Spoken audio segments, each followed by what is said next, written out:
Allopathic doctor joint action committee के banner तले चिकित्सकों की पेन डाउन स्ट्राइक शुरू हो गई है। एक सप्ताह तक रोजाना 2 घंटे डॉक्टर पेन डाउन स्ट्राइक पर रहेंगे। सुबह 9:30 बजे से लेकर 11:30 बजे तक चलने वाली इस हड़ताल में सिर्फ आपातकालीन सेवाएं ही मिलेंगी। Doctor Radha Krishnan medical college एवं अस्पताल हमीरपुर में भी डॉक्टरों ने 2 घंटे की पेन डाउन स्ट्राइक शुरू कर दी है। 2 घंटे तक डॉक्टर ओपीडी में नहीं बैठेंगे, जिस कारण ओपीडी के बाहर मरीजों की कतारें लगी रही। 2 घंटे अस्पताल में स्वास्थ्य सेवाएं बुरी तरह से चरमराई। हालांकि आपातकालीन सेवाओं पर स्ट्राइक का कोई विपरीत असर नहीं देखने को मिला। पूर्व नियोजित योजना के तहत 2 घंटे की पेन डाउन स्ट्राइक में आपातकालीन सेवाएं जारी रहने का फैसला लिया गया था।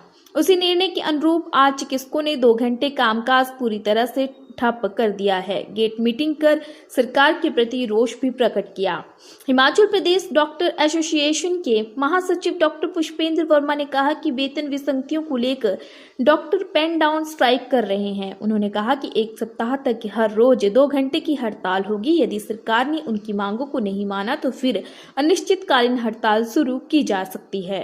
एलोपैथिक डॉक्टरों की जो ज्वाइंट एक्शन कमेटी है उसके बैनर के तले ये स्ट्राइक जो है वो पंजाब वेतनमान के लिए हो रही है और बड़ा ही ये एक दुर्भाग्य है कि हमें पंजाब पे स्केल के लिए लड़ना पड़ रहा है, जो कि हमें सरकार देने को बाध्य है। लेकिन उसमें भी तरह तरह के रोड़े अटकाए जा रहे हैं। हमारे पे सीलिंग लगाई जा रही है। पंजाब में जो सीलिंग है, मैक्सिमम लिमिट है वो 2,37,600 है, लेकिन हमारी सरकार उसको 2,18,000 कर रही है। वैसे अगर रियलिटी में देखें तो 2,09,000 ही होगी, 2,18,000 भी नहीं होगी।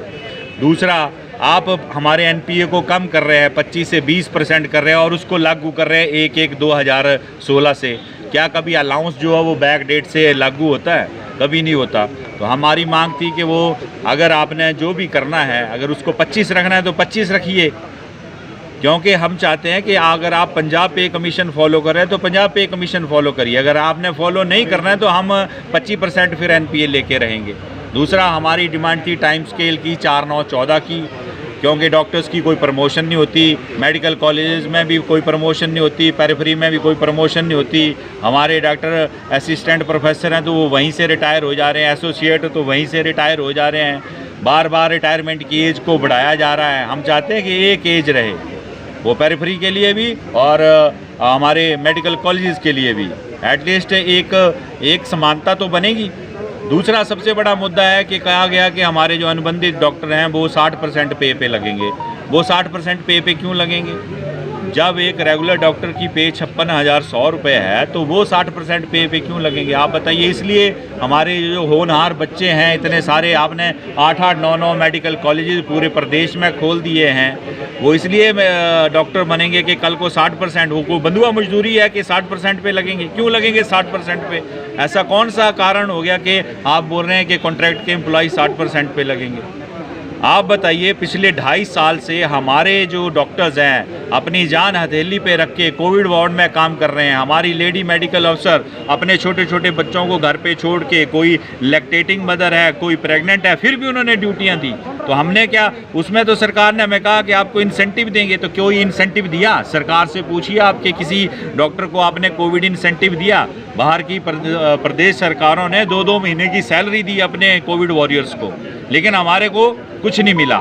हम पिछले 1 महीने के अंदर 5 बार अपनी जो रिप्रेजेंटेशन है वो माननीय मुख्यमंत्री जी को दे चुके हैं, लेकिन हर बार सिर्फ यही बात होती है कि इसको फाइल में रख लीजिए, मैं पढ़ लूँगा, हो जाएगा। हम कोई इंसेंटिव की बात नहीं कर रहे, हम अपने वेतन की बात कर रहे हैं, जिसके लिए हम 24 घंटे ड्यूटी देते हैं। दिन रात हमारे डॉक्टर्स जो हैं वो अपनी जान हथेली पे लेके काम कर रहे हैं और सुविधाएं आप देख ही रहे हैं कि कैसी कैसी दी जा रही हैं।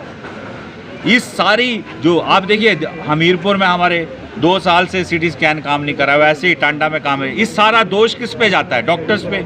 लोग तो बेचारे यही कहेंगे कि डॉक्टर्स ठीक से काम नहीं कर रहे या मशीन काम नहीं कर रहे, लेकिन उसके बावजूद, कम सुविधाओं के बावजूद हमारे डॉक्टर्स जो है वो बेस्ट काम कर रहे हैं और पूरे भारतवर्ष में यहाँ पे कोविड के दौरान बेस्ट काम हुआ है। आप देखिए, सैम्पलिंग में हम नंबर 1 है, कोविड की वैक्सीनेशन में नंबर 1 है। खुद माननीय प्रधानमंत्री इस बात को मान चुके हैं, लेकिन हमारी सरकार मानने को तैयार नहीं। वो कहती है कि हम आपको काट के वेतन देंगे। तो अगर यही रवैया सरकार का रहा तो हम संपूर्ण बंद करने से भी अब पीछे नहीं हटेंगे। हम इस बार आश्वासन से कोई हड़ताल को ये जो है वापस लेने वाले नहीं हैं, क्योंकि आश्वासन हम बहुत सुन चुके हैं। पिछले 4 साल से हम माननीय मुख्यमंत्री जी से मिल रहे हैं। हम सिक्योरिटी के लिए अपनी लेडी मेडिकल अफसर जितने भी थे उनकी सिक्योरिटी के लिए हमने बात करी, कैमराज लगवाने की बात करी, सिक्योरिटी गार्ड्स हर सिविल हॉस्पिटल, CSC और दूसरे प्राइमरी हेल्थ सेंटरों में रखने की बात हुई। माननीय मुख्यमंत्री जी ने आश्वासन दिया, मान लिया, हमने भी हड़ताल पीछे वापस ले ली, लेकिन हुआ कुछ नहीं।